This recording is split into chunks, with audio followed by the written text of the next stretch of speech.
Hey everybody, what's going on? This is Keisha Lacey with the Random Horror Show. Thank you for joining and listening to this horror podcast coming straight out of the piney woods of East Texas, aka the Pine Curtain.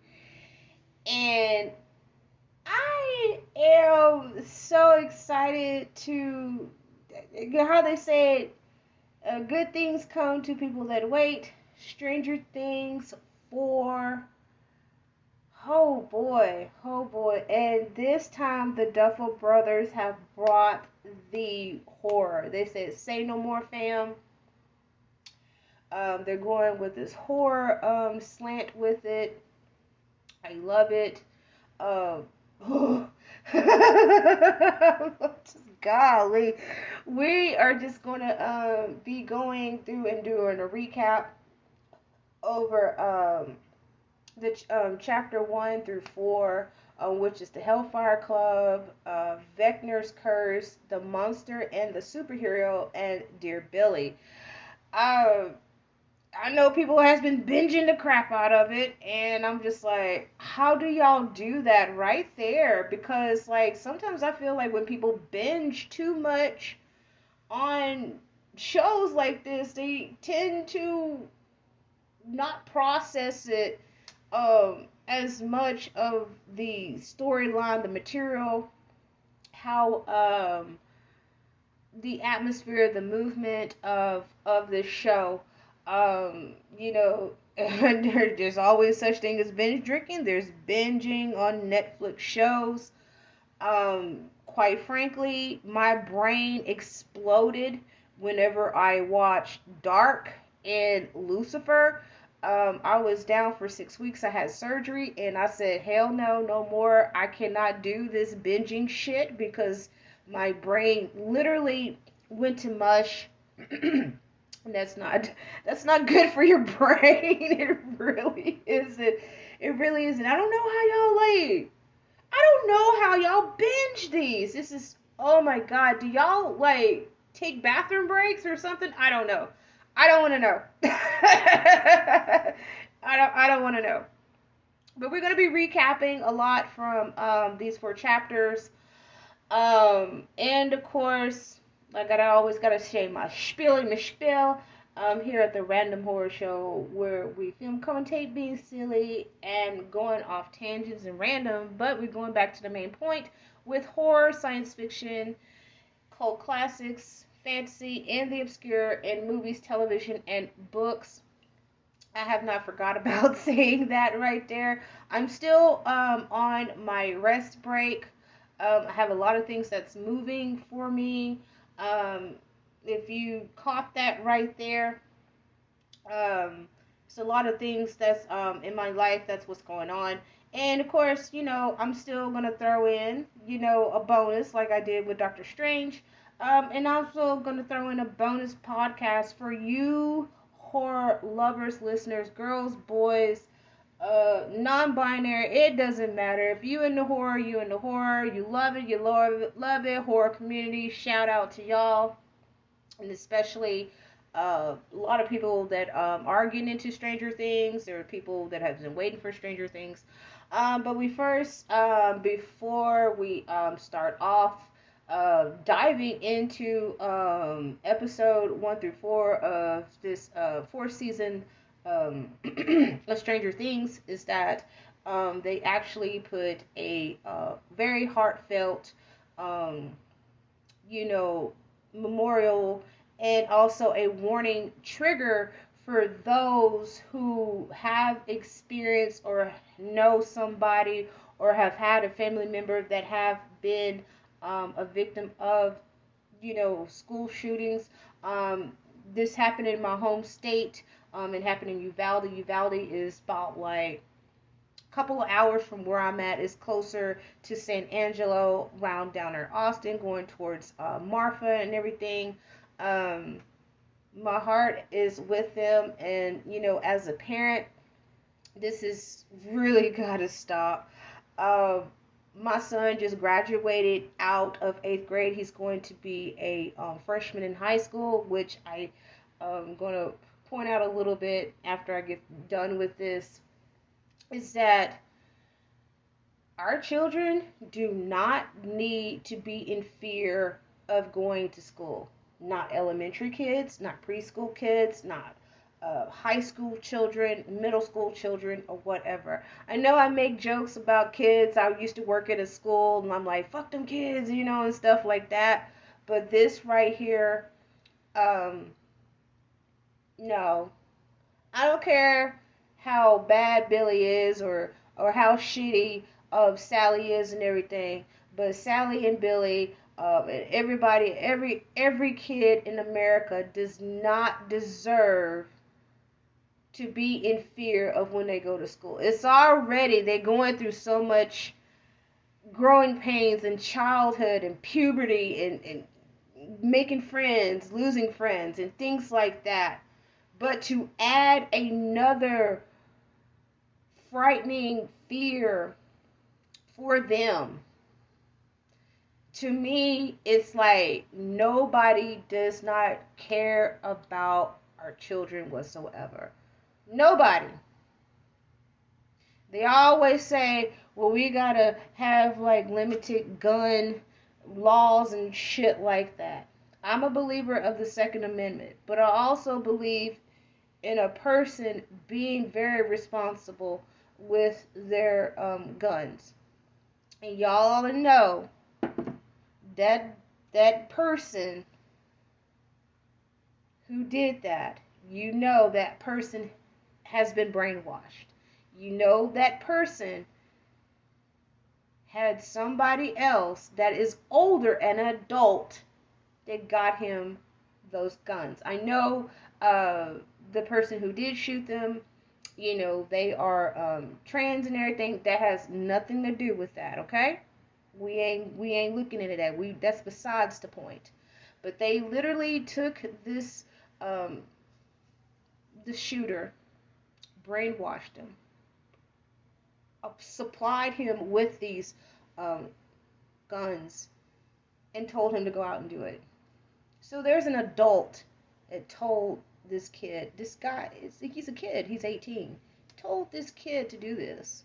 So if you think about it, I'm going to say it like this. Gun laws in Texas, you cannot sell an 18-year-old a type of weapon like that.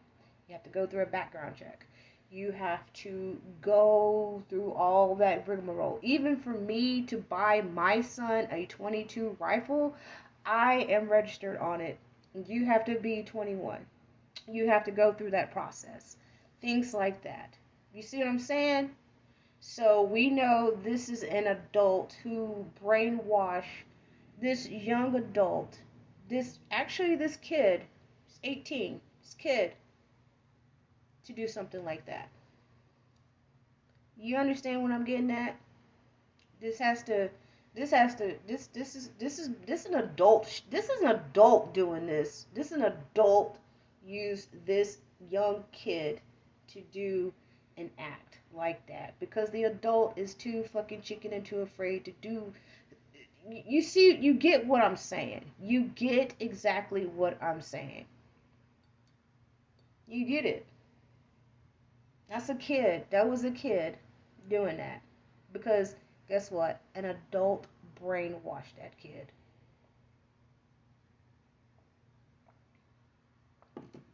Use some critical thinking, use some common sense. Okay? But as a parent, and I'm speaking among like all parents and stuff that have been feeling and thinking about stuff like this, you know, these kids don't have to go through this extra shit like that. They already have enough as it is going on. You have kids that have been through foster care, that has been abused, who come from broken homes and things like that. Parents getting divorced. We had the pandemic. You know, probably seen a parent or both parents passing away from that. Things like that. They had to have distance learning. Things like that. These kids have went through so fucking much within these past almost 2 years, and then this shit happens. You know, so this shit gotta stop. It really does, and kids really don't need to be chained up into a school building and have like armed guards and security and shit like that. Hey, we're gonna run a drill if a shooter comes in, we're gonna go up under a desk and all kinds of bullshit like that. I remember school was supposed to be a safe haven place where we get an education, we learn. Um, Kids do crazy stuff, things like that, but it comes boils down right now. This is terrible. This is so terrible. But back to what I was saying, which was going to be tying in, is because they did put that warning, that trigger warning right there, and also in the memory of like the victims of the children and the faculty and the other people that have been hurt and they have died in the Uvalde shooting. And because guess what? Hellfire Club, which is chapter one, does show kids, you know, that are dead. And guess what? We found out that like L is the reason why that had happened. We also see Matthew Modine in this first episode, and it's taken back to like Hawkins in 1979. So we know that in 1979, Hawkins facility, the science facility, have been doing lots and lots of, experiments on children that have, parents that passed away, they're orphaned or things like that, and they're doing these horrific experiments on them to like to develop them into like weapons for the military and things like that with their telekinesis powers. Kind of reminds you of like if you ever watch Logan. It's like the same instance, just like Logan and everything. I really definitely love these two new characters in Stranger Things. We know that now the group has split apart. Will, Elle, which she goes by Jane now, and Joyce and the oldest son, I forget his name all the time. They are in California. They have been relocated while Lucas, Mike, and Dustin and Max, they all still in Hawkins. Now we see how we see that there's a lot of changes. There's a lot of changes. They're in high school. They're trying to find their footing. As freshmen, just like my son. He's gonna be a freshman this year in school. And I was just sitting there thinking, like, man, my freshman year. Oh my God, that was the most horriblest year for me right there. Is my freshman year.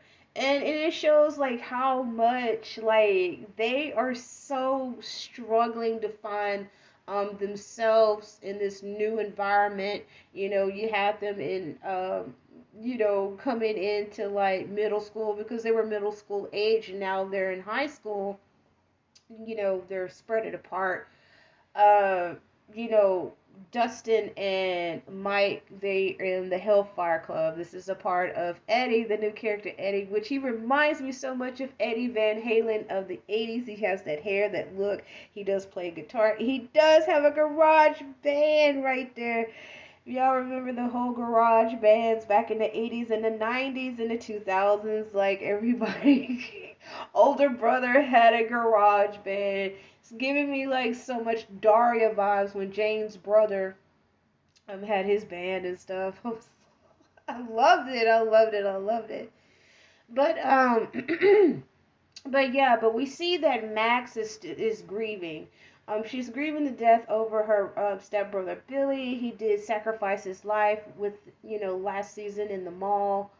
Um, she has like really pushed away her friends, especially Lucas, um, because since he passed away, since he got murdered, he just sacrificed his life really.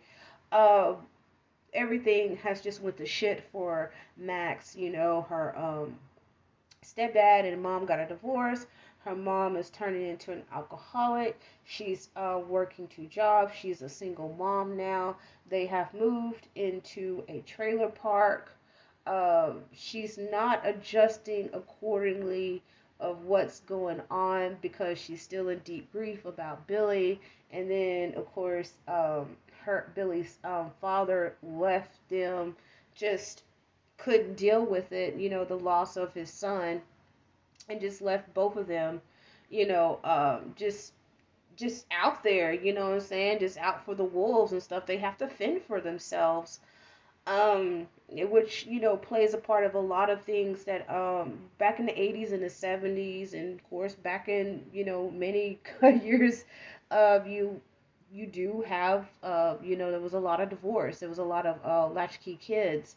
um Sometimes like you had shit that like the father leaves, or sometimes the father just couldn't fucking take it and he just like, I'm abandoning my family, I don't give a shit.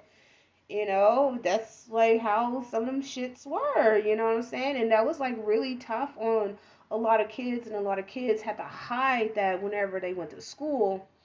You may see them being a little bit more isolated, or they tend to stay to themselves because there was so much that has happened in their lives, and they're trying to cope and deal and try to make it through, just not only for, just trying to keep up with good grades and everything, but just how to just internalize a lot of things of what they're going through. And so we see Lucas, he has joined the basketball team. He is loving and trying to fit in with the popular crowd. And he sees Max, and we know him and Max broke up, but he still cares for Max. I mean, even he wants to be there for Max and everything because of what happened to Billy and stuff. And he sees that she's in pain. He sees that she's hurt and stuff like that. He tries to give her a ticket to let her know like, hey, I've been like, I'm still your friend, I still care for you. But she pretty much like all in her feels, you know what I'm saying, her little pity party and stuff like that. And she was she was rejecting Lucas, and that's what she's been doing. It's just rejecting and pushing people away because she's in a lot of pain and a lot of like a lot of grief over it.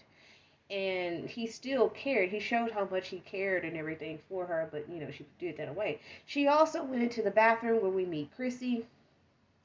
Chrissy becomes one of, actually the first victim of Vecna.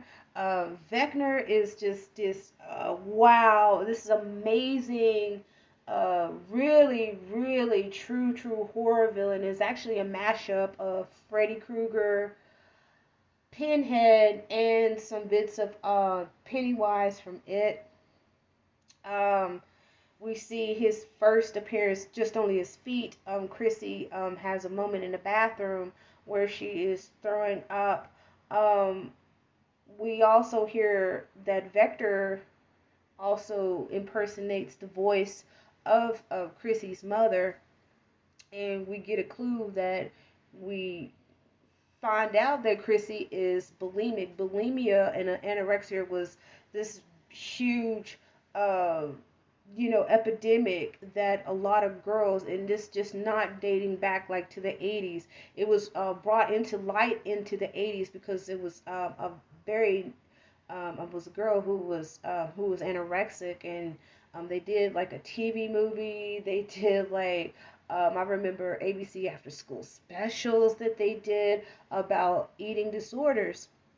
And so she had an eating disorder, and she heard her mom's voice, but it was Vector that was toying and taunting her right there. But that was a really, really, it was, oh my God, it was just heartbreaking, you know, to like find out that one of your best friends, even your mom or your aunt or a cousin that had an eating disorder. You wonder why, like, why do they eat their food and they go and throw up, or why they act like they can't eat nothing and everything, and they're so skinny. There was a lot of young girls suffered from eating disorders, and also young guys too. Just to it's just a lot of psychological things, a lot like with pressure from trying to be thin, stay thin, to look a certain way, from peer pressure or popularity, to like insecurities with their parents, maybe a parent that actually had a eating disorder or have like a body dysmorphia about their body, and they put that on to their children, but especially young girls during that time. And I can relate to that and everything, because I had my mom. She put her insecurities of her weight on me at a younger age. Also, my grandmother, at the time, she told me I was fat. I'm chubby, things like that. Like around 8, 9, 10 years old, I was just a growing girl. I mean, I was short, but I just I was a normal kid. And when I look back on my pictures, I was like, I wasn't chubby, I wasn't fat, I was just a normal growing child. And adults really do have to be very, very careful of putting their insecurities on their children. And that was going on back in the 80s. And of course, big ups on the Brothers of showcasing that. And because that was a really huge, huge problem back in the 80s. But Vector showed his feet, and we were like, ooh, oh my gosh. They did not waste any time of showing who the villain is. Um, we also see like the Hellfire Club, which is a really cool club. We also noticed that Eddie is a head and the chief and the head and chief of the Hellfires Club. Um, which also again showcases that, like, you had, guess what, the cliques. You had the popular jocks, you had the popular girls, you had the cheerleaders, you had the band geeks, you had the nerds, you had all of that right there. So it's like if you watch Revenge of the Nerds and everything else like that, because that's one of my favorite movies, and it's a bit crude and everything. But we do understand about like how the hierarchy society in high school, especially if you're a freshman to senior, your upperclassmen, your lowerclassmen, things like that. How you call freshmen fish. Since you're a senior and a junior, you get to like pound on the junior. Excuse me, the freshmen and things like that. So we see the hierarchy of the social classes in Hawkins High School. Well, of course, we know that Mike and Dustin fall into the freaks and the geeks of the Hellfire Club. And of course, this is actually the start of the propaganda about Dungeons and Dragons. For those who grew up in the 80s, went to high school, junior high, and you was a big Dungeons and Dragons um, fan and everything, gaming, playing and stuff like that. We all know about the propaganda of how they sit there and talk about when you listen to heavy metal music and you're wearing leather and you're playing Dungeons and Dragons and blah blah blah, that you are worshiping Satan. You're thinking about suicide. You're thinking about making blood sacrifices and things like that. And there was some PSAs back in those days about that. And I'm just like, I don't think so. But this is like more of like the fantasy part, which was like is really much um interwove into Stranger Things, is the Dungeons and Dragons. That is just a basic cool game that every kid loved to play back in those days. But then you had those people that just did not understand. And there's one thing of what Eddie said in his big speech in the cafeteria, though he was like finna, you know, get on to like Dustin and Mike to find another player because Lucas is in the game and they need another person, is that conformity. And he talked about conformity. And that's what he was saying. Even though we here, we have our little, Hellfire Club, and we seen as the outsiders, the we're the freaks and everything of this school, but it's conformity that kills a lot of shit. And that's what he had a very valid point about that and everything. He really did. He had a valid point because he was right. And guess what? Everybody that was in that cafeteria looked at them as like those freaks, those outsiders, those devil worshippers, etc., etc. Y'all know what's up right there.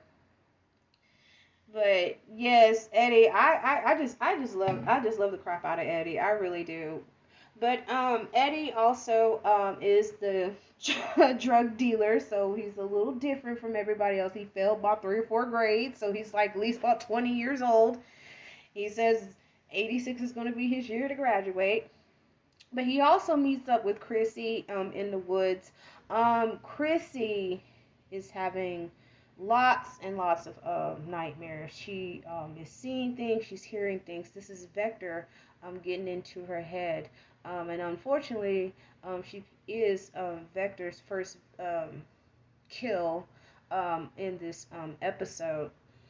But but Eddie was offering, drugs to her because this is like something that she doesn't do. This is like this is like out of her character because she needed something to dull the pain. She needed something to not go crazy. And of course, they went to his uncle's trailer, which is the trailer park that Max is in. Vector has literally came and kills Chrissy. Eddie goes running out the door. He is fearful of what is going to go on. He's scared. He's terrified. You see some cheerleader coming, levitating, and then her eyes is like all rolled in the back of her head, and you see her bones popping and things like that. I mean, they scare the shit out of you too. So now we have another murder in Hawkins. News spread it very, very fast. Chrissy's boyfriend, which is I really didn't pay attention to him that much, but this is another thing that they always pointed out in this show is that what Annie said is about conformity and the propaganda of what I mentioned about how people view Dungeons and Dragons as being satanic and things like that. So her boyfriend assumes that Eddie killed her. Like, oh my gosh, Eddie killed her. So guess what? He rounds up a posse. He's gonna get all his basketball crew, and he's gonna go out and we're gonna kill this freak Eddie. Now Lucas is there when this is all going on and what he was saying. I know that her boyfriend is devastated because he figured out she didn't make it in. She was gone for a long time, and he figured it was Chrissy that died. But now he just like he's high on these emotions, and he's just like, I'm going to like kill Eddie because he hurt Chrissy. And so if y'all watch the way how he used tragic in the pep rally speech with their game, and he uses that same type of monologue with getting the crowd revved up and together by using Chrissy's death to get the basketball team to join him on this witch hunt of being vigilante, this vigilantism, which is dangerous for them. Okay, you're in high school, let the police figure it out. But you see how he manipulates that energy of like the crowd for them to get excited to let's go boys, we finna get our bats and all kinds of shit to like kill Eddie because he hurt Chrissy when he didn't even know that Chrissy was actually murdered by like an unseen force that is very, very evil. Eddie has nothing to do with that. And of course, they do go out on that limb. And of course, with the transition, we also see that whatever happened to Hopper after the whole explosion of last season, the third season, he was caught by the Russians. He was taken to Russia. Joyce got a package. It was a China doll. It was a Russian China doll. She broke it. She seen there was a ransom note. She made the call. She called up the old home biscuit and everything. I forgot his name, but he is hilarious as hell. And now they're on a mission to leave and go to Alaska with $40,000 to to get Hopper out. And then we also have where Elle or Jane now, she is being bullied by Angela. I wish she would have slapped the shit out of her. She's telling the story about Hopper, and Angela just keeps going on and on being this bitch ass bully. I mean, she is like being, she's being, golly, she's just being a fucking, what's that chick's name off of Mean Girls? Melissa George, or not Melissa George. Melissa George was on 30 Days of Night. You know who I'm saying, because Rachel McAdams like played her. She was being a Regina George. That's basically what she is. She was being a Regina George, and but even worse. And Elle feels so powerless because now she doesn't have her powers. She's being bullied by stupid ass pint-sized Regina George. Mean Girls effect right there and shit. And I'm telling you, girls who are bullies are way worse than boys being bullies. Oh my god. I remember that because I was bullied by a girl in 5th grade and it was horrible. But you guess what? I didn't hit the bitch like Elle did with the skate. I didn't do that at all. But guess what? I did put my hands on her and she backed the fuck off. You know what I'm saying? She backed the fuck off because I got tired of it. But I didn't go that far putting that damn skate beside her nose and stuff. But for real, Elle has been lying to Mike. Mike has came out to visit Elle. Guess what? Nancy didn't come because guess what? There's a murder of Chrissy. And and her and Will's older brother is something's a little bit complicated because you know how it is, your boyfriend and girlfriend, let's see if we're gonna go to the same college and blah blah blah blah blah.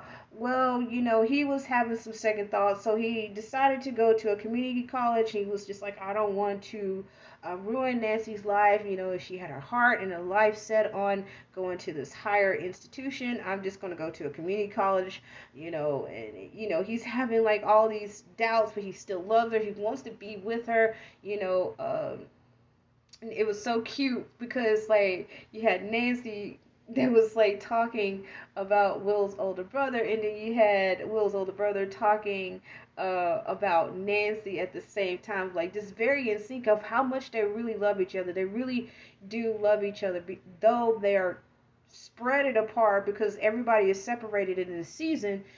It was like the heart grows fonder, and I feel that. I totally feel that. I thought that was really really cute. And if you like really realize like within when Will's brother was talking to his new friend, he is so funny with that damn weed and that pizza. Oh my god, it is so like takes me back to Toy Story. It kind of had like a little bit of that Donnie Darko. If you remember on Donnie Darko, when Donnie Darko and his friends, they was out there like in an open field, and they were shooting a BB gun at cars and all kinds of junk, cans, things like that. They were like knocking golf balls and they were hitting, cars, breaking glass and things like that. It felt like I was like, wow, this feels like some Donnie Darko right here. Whenever Will's older brother and his friend were talking about, he was talking about his relationship with Nancy, and how things have changed because both of them don't live in the same town anymore. And I was like, oh, this is so Donnie Darko. This is so Donnie Darko right here. But we also like find out a very good, delicious mystery, since like Nancy and Frank are on the case of finding out what actually happened to Chrissy. They go to the trailer park. They actually, you know, were like had to come up with some kind of plan or whatever. Like, oh yeah, I know Max. Let's go investigate. I'm a friend. We're the babysitters and stuff like that. Well, Frank, he had that dream-like state. Like I said, we have the 80s horror element of Nightmare on Elm Street. And when we find out that Frank, he was in a terrible accident when he accidentally killed somebody. And that was Vector getting into his head. And we seen that the scar that Frank had on his face, that was after the accident, we seen it started to bleed. And we seen the cop's face having those tentacles, that movement, just, and the grimy teeth, just like Vector. And it was scaring the living crap out of Frank. Frank goes into the woods, and he sees the clock. Every person that Vector is getting ready to kill, they see the grandfather clock, and that grandfather clock, which explains everything, is going to come into play into chapter 4 of Dear Billy. Um, Frank sees a whole bunch of people, and they're accusing him, calling murder. He sees they're dead. The zombie light, really great part special effects with like CGI and practical effects and everything, which I appreciate. Really, really, of like them really focusing on practical effects. I mean, that was the greatest shit about like the 80s, that the practical effects in the 80s were amazing. If they were really, really amazing. And so he's the second victim of Vector. Now, Nancy goes to Eddie's uncle. He tells Nancy the story of a man that murdered his family, and his name is Victor Krill, and he says their eyes, like that. So Nancy concocts a plan. Her and Robin, if you remember Robin, she was in the third season. She worked at the mall with Steve. They became great friends and everything, even though Steve was trying to hit on her, and she was like, no, Steve, I like the same thing what you like. I like boobs too. And they became awesome friends. They now work at a video store. So they're gonna need, their help. Dustin, he, came there. He literally like looked up all of the names that you think Eddie would be at. Because this guy that Eddie actually gets his drugs from, he stays very low. He doesn't want any trouble, and that's where Eddie is hiding at. And they find Eddie through that remarkable researching through the video store computer. And Eddie tells this story, and they let Eddie know, look, you're not crazy. We believe you. We've seen worse shit than this. Don't be afraid. We're going to help you out, bro. We're going to help you out. And so you have Lucas now in this, like, caught in the crosshairs of who does he stay loyal to? Does he stay loyal to his friends? Because all the stuff that they've been through and all the stuff that they know? Or will he pledge his allegiance to his basketball team and to hold on popularity, to gain popularity so he can be the most popular boy in school? Lucas is having this conflict with this right here.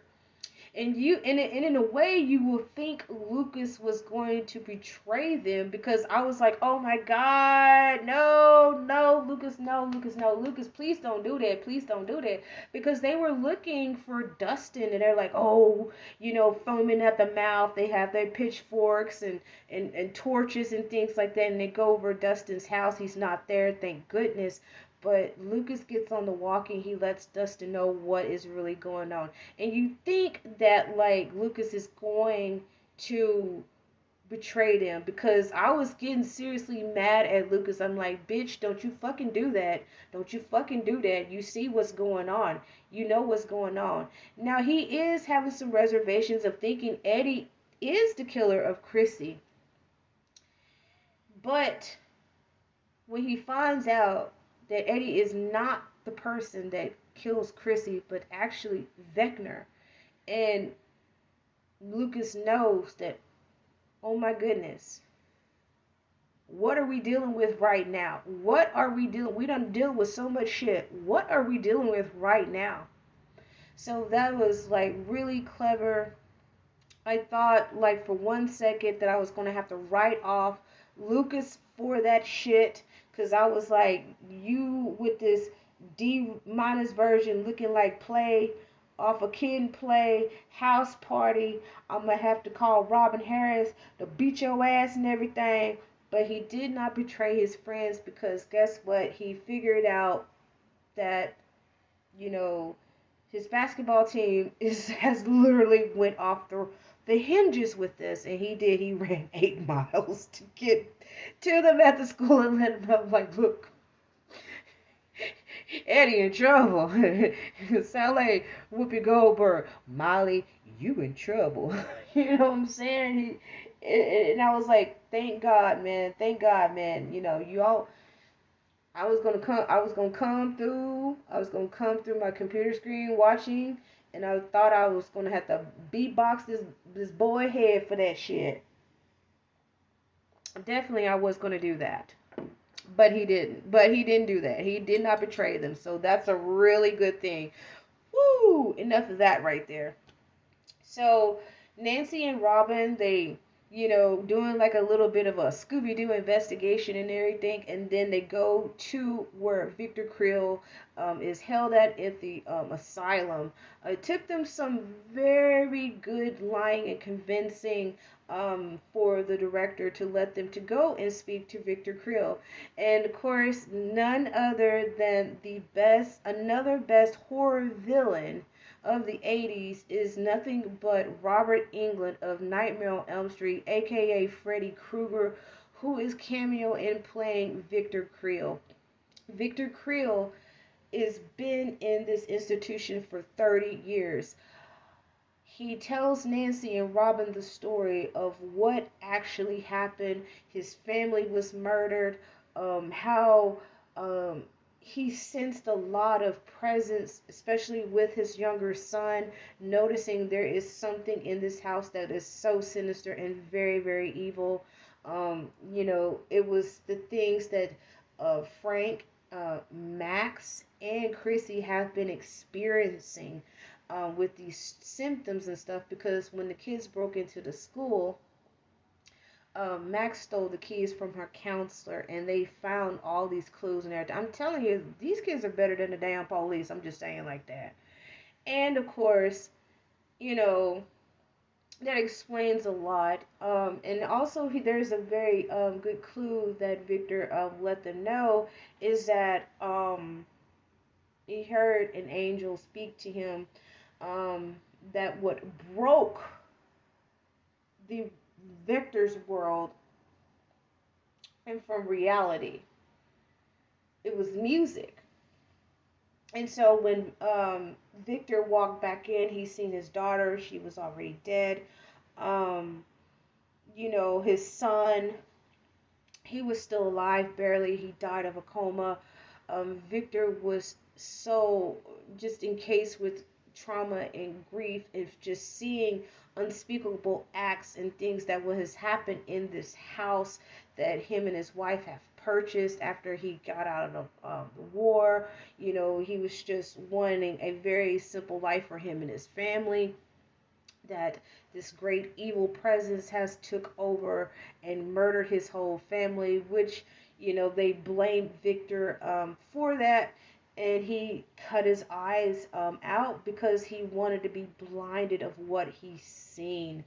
And you just can't, I was just like, damn, damn. And guess what? You had that Silence of the Lambs.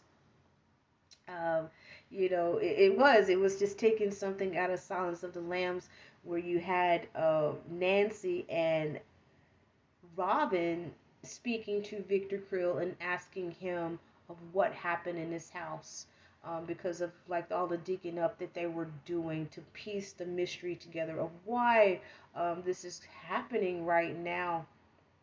And I was like, they did it again. They did it again. I'm like, I'm really loving it. And I'm just like saying it. You do have that horror element in it, and for them to bring in different horror movies. I mean, even Silence of the Lamb is a horror psychological thriller mystery film, and they brought that in, especially with the interview with Victor Creel. So, and then the transitioning of these four chapters is, I like how it flows, because you're not lost of this one story of with this one character. And then when it transitions to Russia, and then it goes back to California, and then it goes back to Hawkins, and then you also have one where it's that transition of where in chapter 3, the monster and the superhero, is where we see Paul Reiser again, and it's in Nevada and stuff, and he was the one that separated everybody from Hawkins because of what happened at the mall. He was deliberately trying to save all of them. He thought it was a great idea to separate the group because it was way too much, too many casualties. Elle in particularly is like a target number one. I mean, she's already a target number one at school by that bitch ass Angela chick, bullying heifer. But she's also a number one suspect and enemy number one on a greater playing field with the military. God dang, Elle, shit. Yeah, Elle going through a lot of shit and everything.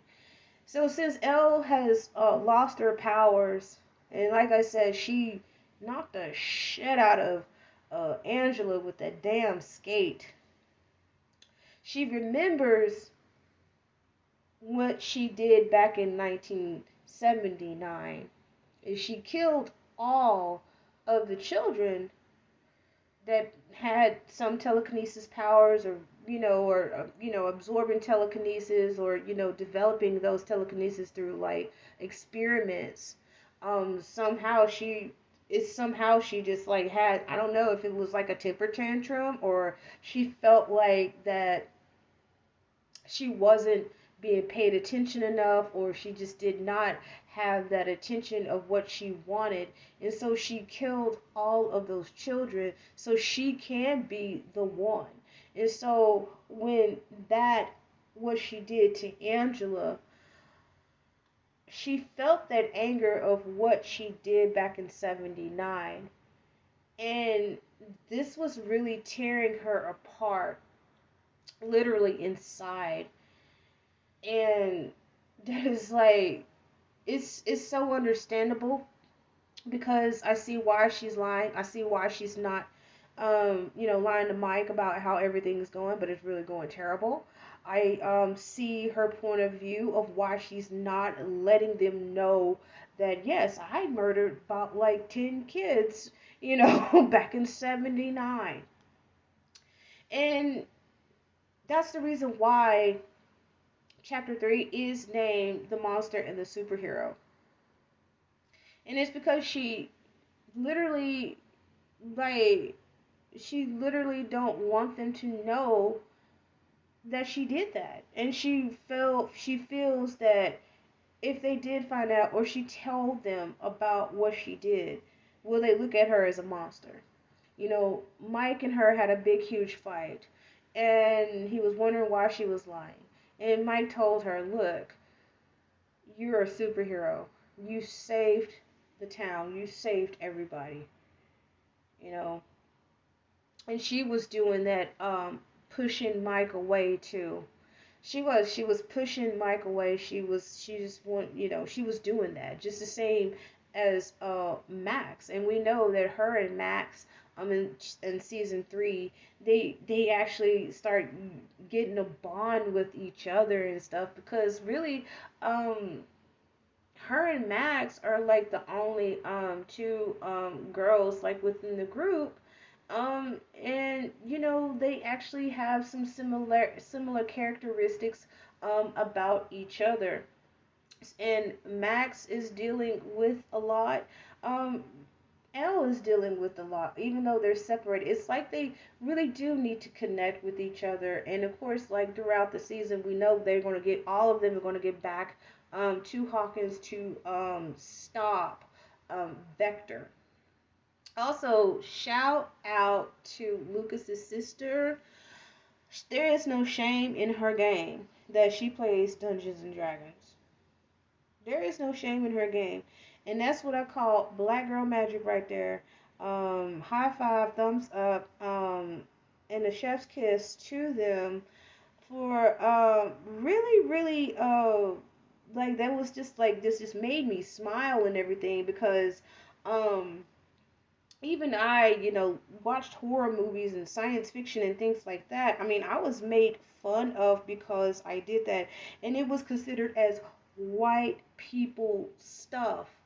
But I actually like, it's not all about like, just to show something on the show to say like, oh yeah, we trying to like make it normalized. No, that's actually normal for black girls and black women to be in cosplay, to be in horror, science fiction, roller derby, skateboarding, martial arts, things like that, which you think you would not consider of seeing a black woman or a black girl that's into that and everything. And I just really like just had a big smile on my face. And I know that back then, a lot of us that was into a lot of things as they consider as white people stuff, we had to stand up for ourselves. We had to shut that shit down. Sometimes we have to put up with bullying and everything, but we fought back. Hey, if I didn't had to go through with that and everything, I would not be doing this podcast for y'all, because really I'm not big on conformity. I'm a nonconformist. A lot of us are nonconformists to say and everything, but I loved how she really shut that motherfucker down, trying to look for Lucas and Dustin and everything, and he's trying to do some old hoe shit, go push the door and everything. And I was just like, hold up, baby, you don't know who household you coming into, baby. You don't do that to black people. We don't. No, because you finna get your fingers you finna get your fingers mashed in. And I like how she uh ripped them edges off of his ass, them eyebrows and everything else off his tail, because baby, she literally, in her best way, told him to fuck off, kiss her motherfucking ass, don't come to my door like this anymore. You don't mess with the wrong person to be doing all that. For real though. She really did. She really did. Cause yeah, you better knock on that door with some respect. You better talk to somebody with some respect. You don't do all that. And he thought that he can bully her like that. Baby. Uh-uh. No, no, no, no, no, no, no, no. That's Lucas's baby sister. I'm just gonna say it like this. She is smarter. She is a little bit smarter than Lucas. She is smarter than Lucas. Lucas smart. She's smarter. She's not sassy. She's, you know, she's a very direct little girl. She really is. She's direct. And some people may think she's annoying or whatever. I don't care. She got a lot of attitude. Guess what? Everybody got an attitude. But for real, shit. Lucas's sister, I know she was a little bit annoying last season, but this season, oh, she did not come to play. She did not come to play at all. And I liked how she handled the door situation. But one thing right there, uh, her mama or her daddy would have came to the door and he was doing all that. Oh, it would have been some hell right there. I'm just saying. That's when anybody though. That's when anybody knock on their door and they acting goofy like that. Uh, Little homeboy better be glad that the mom and daddy did wasn't behind the door. He's talking like that. It would have been a whole different story. I'm just gonna say it like that. It don't even matter. It does not even matter.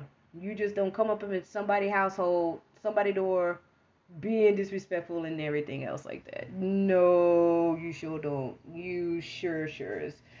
Heck, don't do all that. You gonna get the door slammed. You gonna get a hurt nose, or some of us, you might get a pistol or a shotgun right after. So yeah, just different strokes for different folks how they handle that. Just saying.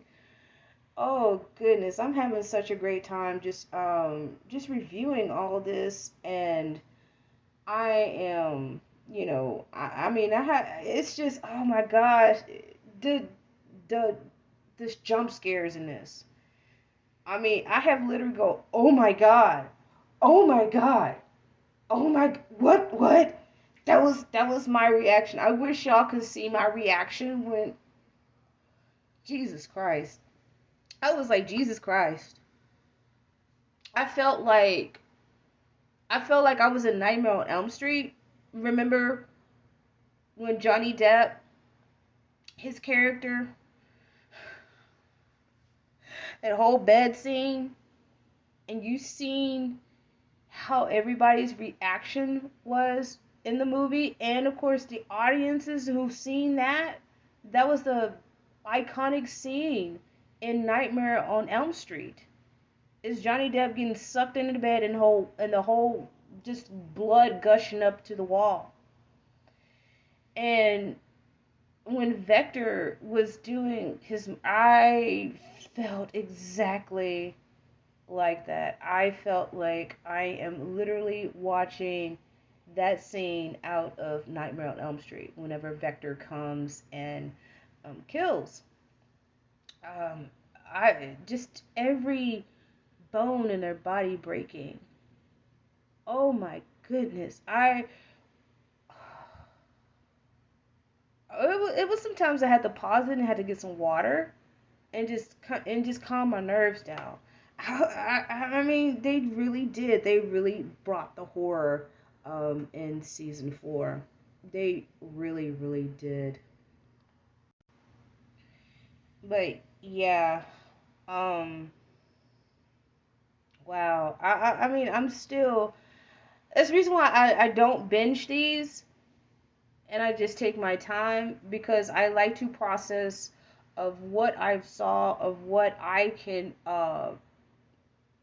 talk about and what I can review and what I can commentate on. Um, because a lot of times, like I said, we can lose or miss clues in a really good series whenever we binge watch them. Now, Max is on Vector's list. And I want to talk about Vecna, excuse me. I said Vector. I'm thinking about like the multi-level company Vector. But Vecna reminds me of his face of Swamp Thing. Um, it has that nose hollowness.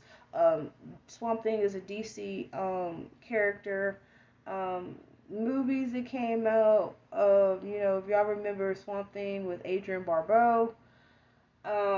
Swamp Thing has always been one of those characters that I really liked in the DC universe, that I actually have a heart for. I actually have a heart for Swamp Thing. But he reminds me of Swamp Thing and the tentacles, which is also both practical and CGI. Um, I love how deliciously that moves around in his face. And what I want to point out is when Max goes to Billy's grave and she is reading the letter that she wrote because they figure out that Max is the next target for Vecna. And so she writes all these letters to people that she loves. And she's visiting Billy's grave. And guess what? Vecna finds her. She's running. She's running, running, running. Getting away from this dude. Getting away from his ass. Until she runs off the piece from the cemetery where she has ran into this alternate dimension that is Vecna's. Um, the colors, the red is just this blood gore red. I love how the cinematography of this scene, and I'm beginning to look at it as a very emotional scene with this because she's visiting Billy, she's telling him how she feels, and then Vecna comes and just fucks it up, and she runs and she finds and sees what's really going on.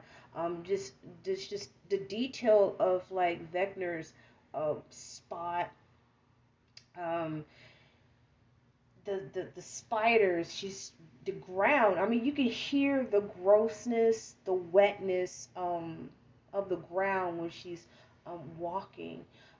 She has really pushed through that point where you had Frank and Chrissy that did not make it really into part of like when Vecna got to them.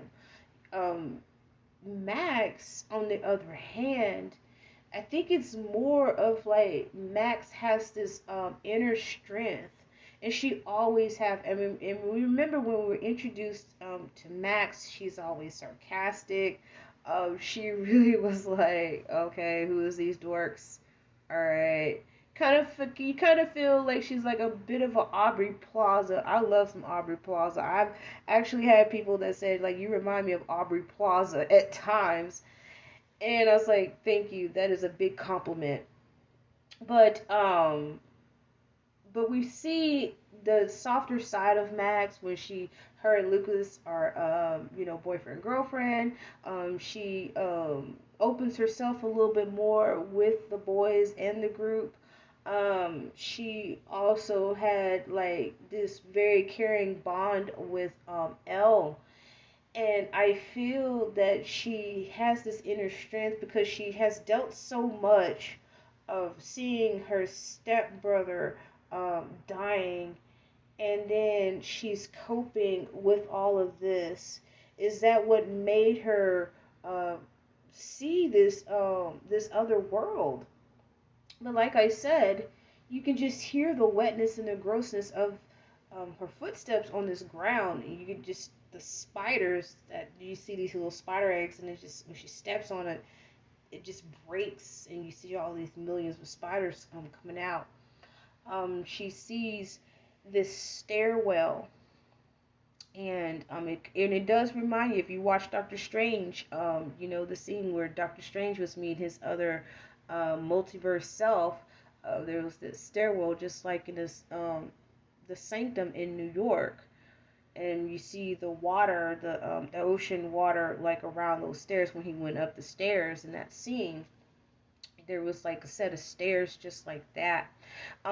It was very, very deliciously visualized. I mean, you had this Count Dracula bats flying around. You seen these strange, gnarled, uh, objects that was hanging like chandeliers. You had like that sense if you watch Hellraiser 2, whenever Kirsty uh, went, into that world of Pinhead through the labyrinth. She was trying to find her father, but she found more. She didn't find her father. She found a lot of crazy mess, but she also found Frank. Um, you had that visual of Hellraiser 2, and it did. It reminded you so much of Hellraiser 2 when Kirsty was looking for her father, and she's seen the bodies. They were all twisted up and gnarled in these trees. And like I said, Vecna gives me that feel of Swamp Thing because the tentacles were he uses the hand that he goes and sucks them. When he sucks them up, the life out of them. His tentacles do lash out. Now, again, that's from Hellraiser. If you watch Hellraiser, the first one, whenever the Cenobites found out that Frank escaped from hell, and you seen the chains coming and ripping Frank apart, his flesh apart, you see the tentacles just like how you see the tentacles like off a Swamp Thing when it's grabbing other, people and everything. It does. It has that Swamp Thing. He has that Swamp Thing feel with the tentacles, but also the chain like feel of Pinhead. So you can like bang for your buck with this villain. You really are. It's like damn, you just seeing like okay, this like Swamp Thing, but then like damn, it's like Hellraiser too. Oh man, it does. Oh man, and that's the reason why I was like I was not trying to like overwhelm my brain and let my brain explode if I binge watch these.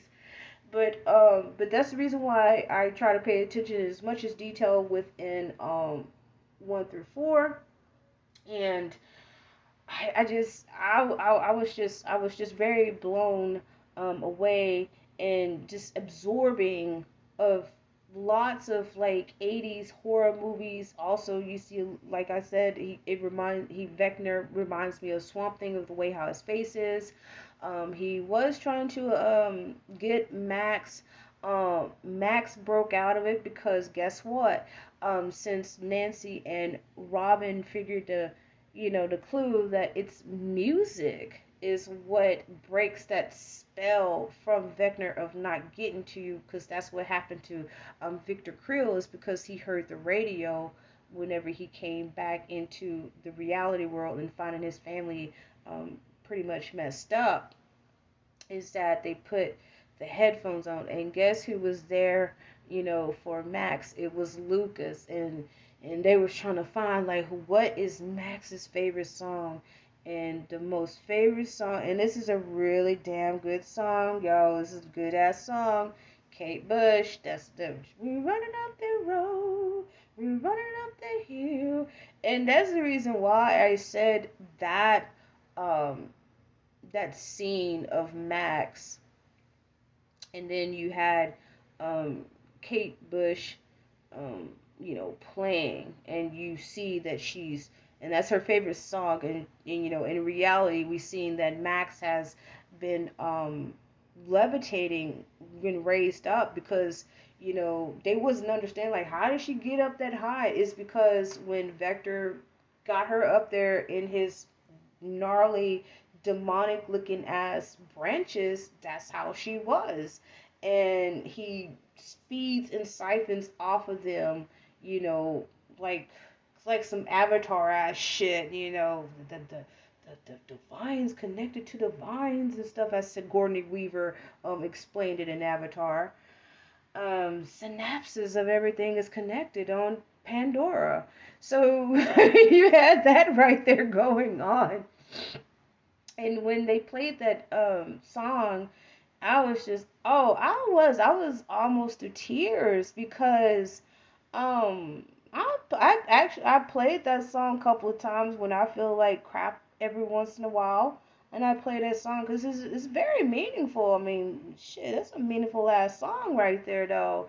And she was running back, and I was just like, make it, girl, make it, girl, make it, because she is one of my favorite characters.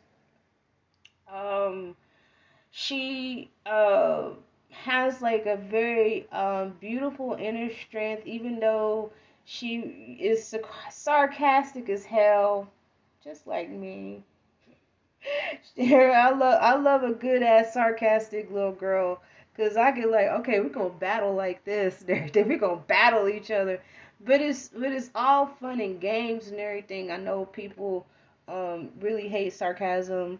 There's people that love sarcasm, but ain't nothing wrong with some sarcasm. But she's been through a lot. She has literally been through so much, and and it saved her. It really did. And it's just the way how they switch the original song to this beautiful uh, quartet, piano of Kate Bush. And I was like, okay, the water is welling up in my eyes. I'm like, make it, Max. You gotta make it, girl. You gotta make it. And she did. And Lucas was there, and Lucas has been telling her all this time that he always gonna be there, no matter what. He's gonna be there for her, even if they broke up and all kinds of shit. He's not asking like for a favor, or whatever. He's just saying, "I'm here for you, Max. I'm your friend." And he was very sincere. He's very sincere with her, and it's just something about the power of friendship, even though they been through some things. Everybody is everybody in Hawkins, especially with the gang and everybody that's in California. They are definitely having a hard time. They really are, and we see that from each character and how complex each character is. These are not two-dimensional people that we have been watching for quite some time. Um, these characters are the characters that we fell in love with. We love them when and we get mad at their ass. We might cuss them like, better damn. Shit. That's the reason why I was like really about to like write Lucas off, and I was like, come on, baby, you don't do that. Like, baby, you don't do that. And I was like, I'm like, Lucas, for real? Like, I was like at that point of like saying, Lucas, don't do that. Baby, I'm finna write you off. Don't do it. But Lucas realized through all that like who his friends really, really are. And Max realized that she can't push everybody away that loves her, and though they've been wanting to talk to her and wanting to be around her and be, comfort her, and they're all friends. And I believe um this season is that they literally forgot like the true meaning of friendship,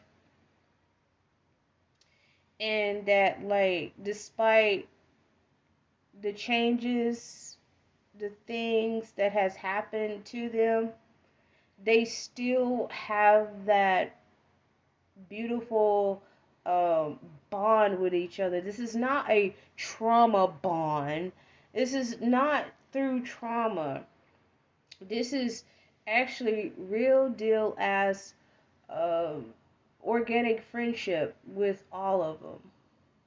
And yes, they have been through some bullshit ass things of battling, demogorgons, and Demogorgon dogs and the upside and shit.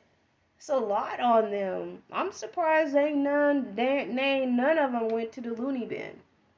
But and I'm just gonna touch on Hopper. I mean, oh my God, like people um feel that Hopper is, he's just a regular Midwestern guy, small town sheriff, blase blase. Hopper really has surprised um, everybody.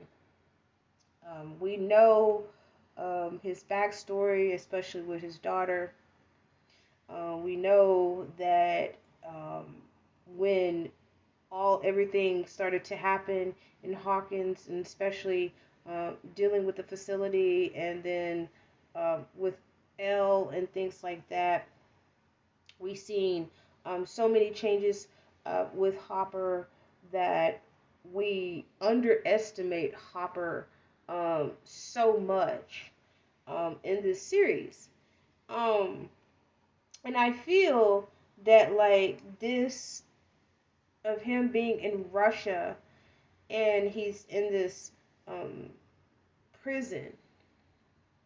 He's fighting for his life. He's fighting for his survival. And I had like somebody told me a couple weeks back, and they said, you've been through so much bullshit.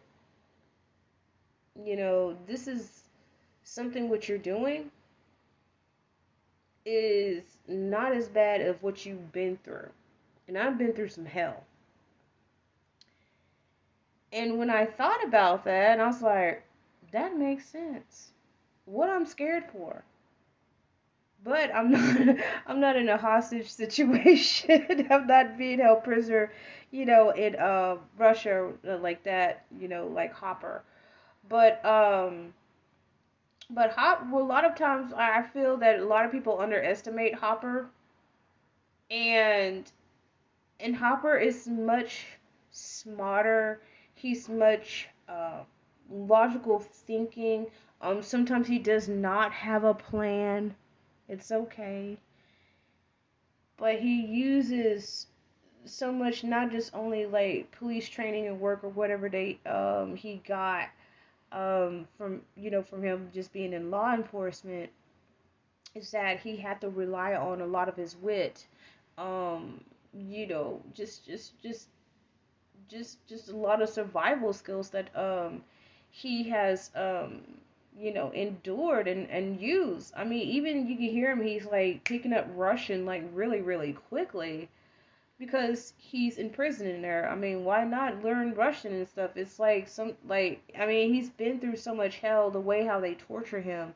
I mean, you even seen whenever he escaped from the prison and he was running through the snow. He was barefooted. And when he made it to Enzno's house, he ate the peanut butter. He got the blanket. It was a sigh of relief because Hopper has been through so much, not only physically but mentally as well. They try to break his spirit so much, capturing him and keeping him in this Russian prison. And it's like, y'all, like Hopper is like a tough ass dude. I mean, shout out to like the actor who plays Hopper. I mean, he does a fantastic job of portraying Hopper. And this is like another of like looking into his character of like how Hopper is like this mentally strong, and and it's really refreshing because Copper could have like gave up. He could have died from all the torturing, but he never did. He never gave up because it's just how his survival instincts is, and plus of going through all that crap in Hawkins and everything. So this ain't shit to him. And but yeah, I'm looking for Harper to get the hell up out of Russia and stuff. I really am. And of course, there is a double cross betrayal of Isno and the guy that was supposed to bring the money. Now Joyce is in trouble too, and her little goofy ass friend. And so guess what? That sounds like to me they're gonna be going off to Russia pretty soon. Because of in season 3 where they impersonated Hopper and her impersonated, Russian soldiers and stuff. And so they're really much on the big hunt for them, because we know that the Russians up under that mall, they actually had a lot of stuff, this underground secret labs and things like that. They were moving all kinds of stuff. You had like that Red Dawn, uh, was that movie Ruskies, Huskies, or something like that? Ruskies, I don't know. It was the 80s movies back then, but I remember Red Dawn with Patrick Swayze, and you had like that's another part of the 80s, where you see like particularly in that time of the political climate, before it was Russia, it was the USSR. And I was just like, oh wow, that's like some stuff that I remember as a kid watching it on the news, and about the Soviet Union, USSR, taking everything back, in the Cold War, in our history. And so uh, I'm really like looking forward to the rest of these episodes. And another thing that I have noticed, just looking at all 4 of these episodes, is that I just lost my thought. I just lost my thought for a little bit. Let me get me a sip. Where's my cup at? There it is, right there. Oh.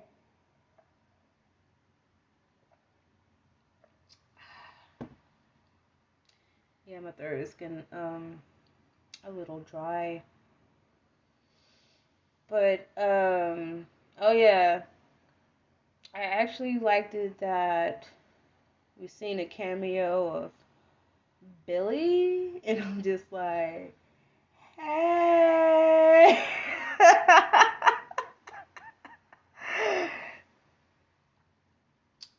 I forgot that actor's name, but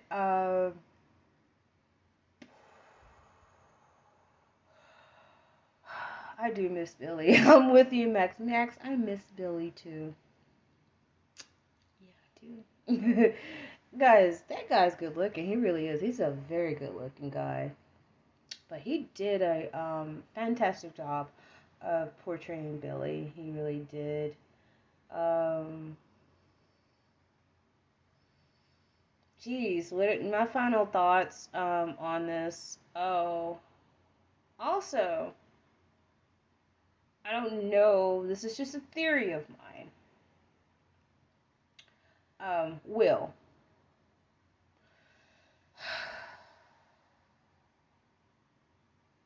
My theory is I feel that Will is struggling with his sexuality, and he's gonna come out to his friends when they get back into Hawkins. And I was picking that up in season 3, especially when all of them started getting girlfriends, and he was the only one left out. That does not mean that like, oh, he's already gay. No, a lot of times like you have guys that just not very interested in girls. They have their other focus like on video games, things like that, etc., etc. But that does not mean like, oh man, he ain't into girls. Oh, he gay. No, it does not mean that. My son is the same way. He likes girls, but he's just not. He's more into games and shit. He's just being a teenage dude. But the more I started watching Will and his reaction to some things, um I started to like really notice that. I was like, okay, this is not just him, he's not a late bloomer into this. Um I did notice when they had going off to school, him and Elle, and they had a project of, famous people that they can talk about in class. Elle with her diorama, with the Reebok shoebox. That was like every kid of how we put together a project. Will had a poster of Alan Turing, and everybody knows who Alan Turing is.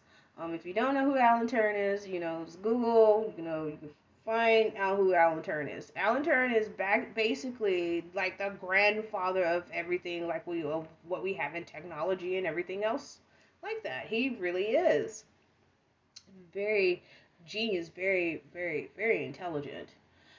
But during Alan Turing's time, he was arrested for inappropriate behavior with a man. And back in those days of people just not understanding that, yes, like, ain't nothing wrong with being gay, it's not wrong being a lesbian, and things like that. What we know as now as the LGBTQ community. Um, there was a lot of craziness back then that they felt it was like it's immoral, it's a sin, homosexuality and stuff like that. Well, Alan, when somebody caught him, or seen him or whatever, they sitting there snitching on him. Though he was famous of what he was doing. He was like a pioneer in what he was in. They gave him like a chemical castration where he cannot um, be attracted to men, or oh, he's going to commit sodomy. Sodomy is like blah, blah, blah. That's how they looked at it. He was a gay man, and it didn't even matter to them. He's like, oh my gosh, he's a pariah. But when I seen that poster that Will had, I was like, my theory is coming to somewhat almost close to almost the truth, and I feel that Will is struggling with his sexuality, and I think that was like kind of like an Easter egg right there, because Will is going through some things within himself. Um, And I went to school with lots of kids, that came out when they got out of high school and things like that. And I am, like, my oldest friend, I knew she was a lesbian before she knew she was a lesbian. And I joked about that with her. I said, girl, I know you was gay before you knew you was gay. She cracked up laughing. I said, baby, I just know. I said, I just seen that. And I gave her a hug, and I told her I was very proud of her. I was like, I'm so glad you came out. I'm so glad. Like, shit, live your life, live your truth. F everybody else if they, oh my god, oh no. Because there was a lot of people that made fun of her. Yes, she dated guys and things like that, but I was just like, that shit looks so wrong on you of dating good dudes. You look better with a woman, which I'm very happy she do date women. And she's comfortable with herself. She's happy with herself. And I feel that, like, Will is not only, like, he feels like the pain because he is away from Hawkins. Um, I feel that, like, with his friendship with Mike, because Mike is, him and Elle are boyfriend and girlfriend. He feels that is like he feels threatened by that. And so when I looked at a different perspective of why Will did never ever defend Elle, when she was getting bullied and made fun of in front of everybody, for him not to speak up for Elle, knowing that, she comes from a different world. Will have been living in this like reality. She lived in a different reality from everybody else in Hawkins. He knows that she does not, have a sense of belonging because of what, how her life has been. And I'm and I'm just like, I was like, Will, I'm feeling some negative bullshit from you. I'm feeling some very um resentment from you towards Elle. I'm like, Elle have saved your life uh, from this bullshit that has happened to you ever since the first season. And I was like, you can't even like stand up for Elle? Come on, kid. Come on now. You can't stand up for this girl. This girl has stand up for you plenty of times. Even if she didn't know you like that and everything, she still helped you out though. And I feel that like for Will, it feels like to me that I just, if I step in and defend Elle of what's going on, it's like the heat will be taken off of her and it will go on to me. And then I will have like a really super awful time, in high school. And that's and Will, and I look at that, I was like, Will, that's not the way how you see a situation like that. She always had your back, Will. Like, but Will, where are you to have her back? You feel me? What I'm saying right there? And for him, and that's one of the reasons why is because of her and Mike's relationship. Is that he feels left out. He's like, I feel like a third wheel. I was like, bro, nobody didn't tell you to go with him. Where's your friends at? You could have been making friends. Maybe one friend. You could have made one friend, man. But you couldn't. And it is. It's a hard transition for both of them to be in California. I mean, at least Will's older brother made a friend. But for Will to like literally just let Elle get eaten by the wolves like that, and knowing she's trying to adjust. I mean, we understand you're trying to adjust too, Will, but seriously, that girl has had your back in Hawkins. At least have her back out there in California. Just do it, bro. Don't be no don't be no don't be no bitch about it. You know what I'm saying? Just don't be a bitch. And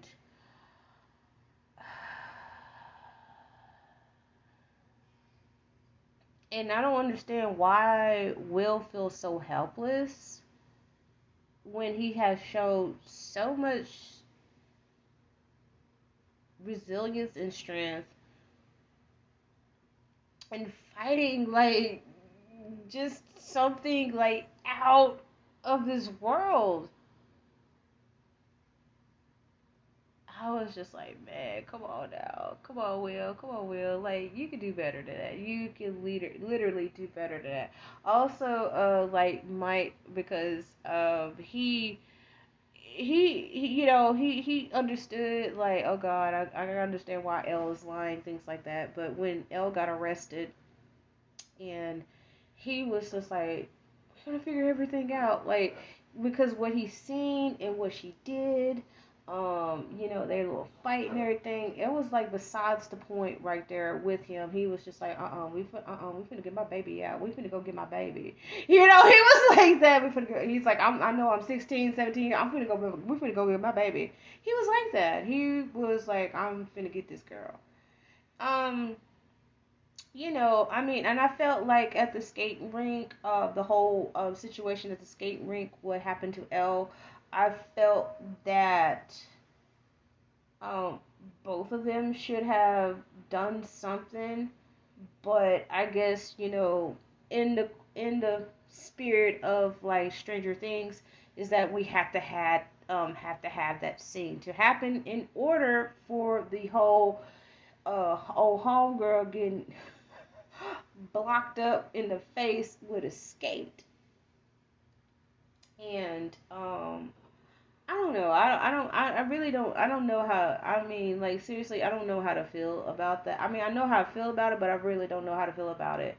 Because, like, if I put myself in L's shoes and that was happening, and, I'm just gonna fight, and, like, I will be pissed off, mad at Will and Mike for not coming to my defense or anything else like that. And, yeah, I would have had some words for Mike and Will that night. I would have, because I'm like, look, motherfuckers, I have saved y'all ass too many goddamn times in your shitty ass town, but y'all can't come out there, grab me up. No, I'm gonna no, something messed up. You see how these people humiliating me? Oh yeah, we would have had some words. We would have had some words that night. I'm dead. I'm dead ass. We would have had some big words about that. We would have. Um, but yeah, to like wrap it up. I mean, just really, I'm like really for big horror fans. Definitely check this out. I know a lot of y'all have. You can, give me a shout out on Instagram. That's Texas Horror Babe. You can give me a shout out on Facebook at The Random Horror Show. I'll holler at you. We can talk about it. We can DM each other. Shoot, if you want to email me about it or whatever, that is going to be The Random Horror Show at gmail.com. And thank y'all for listening to this little review podcast. It's not a little review. This is a huge ass. Let me take that back. This is a huge ass review, especially with the exciting Stranger Things 4. And Wendy, I'm gonna get on your behind, baby. But bestie. She said it was kind of boring a couple of episodes. Bestie, really, bestie. Come on now, bestie. We're gonna have a long conversation about this. We are, bestie. We're gonna have a long conversation about it's just boring. I'm like, oh no, she did not. I love my bestie Wendy. But see, look, even a friend disagree about that, but we're the best of friends and stuff, for real. We can always, best friends always disagree about something. She thought like a couple of seasons of Stranger Things 4 was boring. I beg to differ, it was not. Oh, that's called respect and everything. And plus, the perspective is different, with each and every body of each individual who watched this. So, but yeah, you can go ahead and give me a shout out or whatever like that if you want to discuss about it. I mean, I am more than welcome. I'm still on my rest break. Um, I'm, definitely having lots of like good ideas for the fifth season. Like I said, I have so much. I have a lot of irons in the fire. Um, so there's gonna be some cool little pop up things. What I'm gonna be doing with the show. You might see something else going on maybe later on within the horror community. Um, you know, I'm just enjoying like my break. And also for like those who do podcasting, for those who do Twitches, YouTubes, things like that. I'm just gonna be pretty much, direct with y'all and everything. Is that if it gets too much of where you are losing the passion for this, of what uh, what your podcast is about, do take a break. Do take a mental break for that, because I rather for you to relax and rest your mind, get that good mental break for yourself, not to push yourself because I gotta do this podcast, I gotta be out there, I gotta da. Who are you competing with? Okay? Who are you competing with? We all do the same thing, but we all have our different voices with it. And I would, and then that's what, and I feel like I'm goddamn Jerry Springer right now. But in all seriousness, this is the reason why I took like a break for myself, is because I have a lot of things what's going on. My grandmother, she still needs care. I still step in for family. When they need a mental break and a physical break, I do step in to like help take care of my grandmother. Um, I DJ also, and I don't want to overwhelm myself into like feeling like, oh my god, I don't want to do a podcast of a blah blah blah, because this is, I feel like shit, like I don't give a fuck about this, I can't, I'm like, oh no, I was like, when I start realizing I started to do that, I was like, oh, let me step back from this, because it was a lot of things that was a lot of things in my life that was like, it was overwhelming. And for those who do this, have this big, huge heart, passion, everything else for horror, love of horror. It doesn't even matter if it's science fiction, action, or whatever, things like that.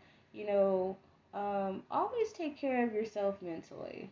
You know, always take care of yourself mentally. And I'm putting my little hands on my chest, and heart, love, love, love to all of my listeners and all to my podcasters out there, horror podcasters out there, who is going through something like that. You know, take a break, get back, get back to it. Never push yourself. But y'all have a great night and enjoy the rest of season 4 of Stranger Things. And I will be back with another bonus of more chapters of Stranger Things 4. Um, I just enjoy. I'm just definitely just enjoying the horror of the season. And I'm Keisha Lacey with the Random Horror Show, and y'all have a good night.